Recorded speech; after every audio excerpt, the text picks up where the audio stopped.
Shalom saudara-saudara yang dikasihi oleh Tuhan Yesus Kristus. Kita bersyukur kepada Tuhan ketika Ia berikan kesempatan sekali lagi untuk kita merenungkan kebenaran firman-Nya. Marilah kita meminta pertolongan sehingga kita mengerti kehendak-Nya. Bapa di dalam surga, berikanlah kami hati yang mau menerima kebenaran-Mu dan kuatkanlah kami di dalam anugerah-Mu untuk mengerjakannya untuk kemuliaan-Mu. Dalam nama Yesus. Amin. Saudara yang terkasih, firman Tuhan hari ini diambil dari Efesus pasal yang keempat, ayat yang ke-17 dan ayat yang ke-18. Sebab itu kukatakan dan kutegaskan ini kepadamu di dalam Tuhan. Jangan hidup lagi sama seperti orang-orang yang tidak mengenal Allah dengan pikirannya yang sia-sia dan pengertiannya yang gelap, jauh dari hidup persekutuan dengan Allah, karena kebodohan yang ada di dalam mereka dan karena kedegilan hati mereka. Saudara yang terkasih, saat kita membaca ayat ini, maka kita melihat bahwa Paulus berkata, "Kutegaskan sekali lagi." Karena ia berkata kutegaskan, berarti ia pernah mengatakan itu sebelumnya. Artinya ini adalah sebuah pesan yang sangat penting sekali. Oleh karena itu, setiap jemaat yang ada di Efesus wajib mendengarkan ini dengan sangat teliti. Dan ini juga yang disampaikan kepada kita, dan kita harus mendengarkannya secara baik-baik. Karena ini adalah pesan yang sangat penting. Mari kita lihat pesan apa itu. Ternyata Paulus melihat bahwa sesungguhnya banyak orang yang dahulu mengasihi Tuhan, kini perlahan-lahan meninggalkan Tuhan. Oleh karena itu Paulus menasihatkan jemaat di Efesus dan menasihatkan kita untuk tetap tinggal di dalam Tuhan, di dalam iman yang benar. Karena dahulu memang kita tinggal di dalam dosa dan kegelapan, sekarang janganlah hendaknya kita kembali kepada kegelapan itu. Oleh karena itu ia berkata, "Kutegaskan ini di dalam Tuhan." Artinya apa? Ia ingin menyatakan bahwa Tuhan pun rindu, ingin kita tidak lagi hidup seperti yang dulu. Kita adalah orang-orang yang telah ditebus, maka kita kini menjadi manusia yang baru. Baru dalam hal apa? Baru dalam hal pengertian seperti yang kita baca tadi. Pengertian yang benar berarti pengertian yang diarahkan kepada Tuhan.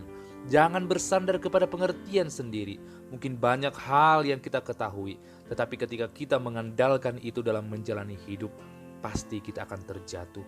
Oleh karena itu, ketika Tuhan berkata, jangan mengandalkan, jangan bersandar, jangan mengharapkan pengetahuanmu sendiri, tetapi harapkanlah pengertian daripada Tuhan. Karena orang yang mengandalkan pemikirannya saja adalah mereka yang sesungguhnya belum keluar dari kegelapan. Kita adalah orang-orang yang telah ditebus oleh Tuhan. Kini kita telah dipindahkan dari kegelapan menuju terang-Nya, sehingga kita diminta untuk terus belajar untuk mengerti kehendak Tuhan. Pengertian yang benar adalah ciri seseorang yang hidup di dalam terang. Dan dikatakan juga persekutuan di dalam Tuhan.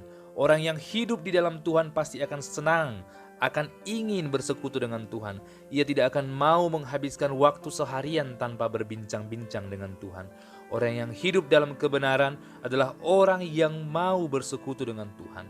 Orang yang hidup dalam Tuhan pasti mau juga bersekutu dengan orang-orang benar lainnya. Kita semua adalah orang-orang yang telah ditebus oleh Tuhan, yang telah dipindahkan dari kegelapan. Marilah bersekutu dengan Tuhan. Oleh karena itu, jemaat-jemaat di Efesus dijelaskan bahwa kita harus meninggalkan kegelapan itu.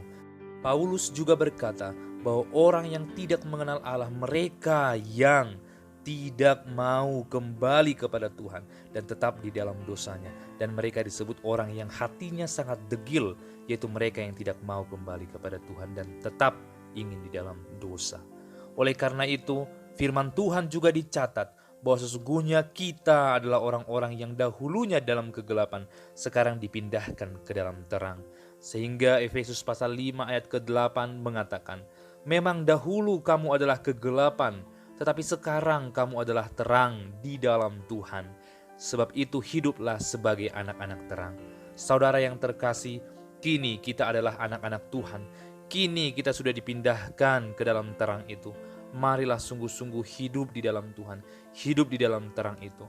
ketika Paulus di dalam Filipi berkata, kerjakanlah keselamatanmu. Mengerjakan keselamatan berarti terus bekerja, membuktikan kepada banyak orang bahwa kita adalah anak-anak Allah, memberikan yang terbaik kepada banyak orang, dan memuliakan Allah lewat apa yang kita lakukan.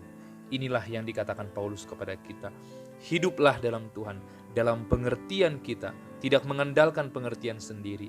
Di dalam perilaku kita, bersekutu dengan orang lain, bersekutu dengan Tuhan yang terutama, dan selalu berjuang untuk meninggalkan dosa.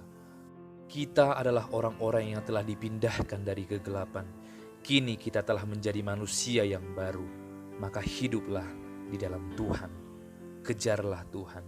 Kejarlah persekutuan dengan Tuhan. Dan kejarlah pengertian yang benar. Amin. Bapa di dalam surga, kami sadar bahwa kami telah dipindahkan dari maut menuju hidup. Ajarlah kami untuk berjuang hidup di dalam terang-Mu itu. Kuatkan dan teguhkanlah kami dalam nama Yesus. Amin.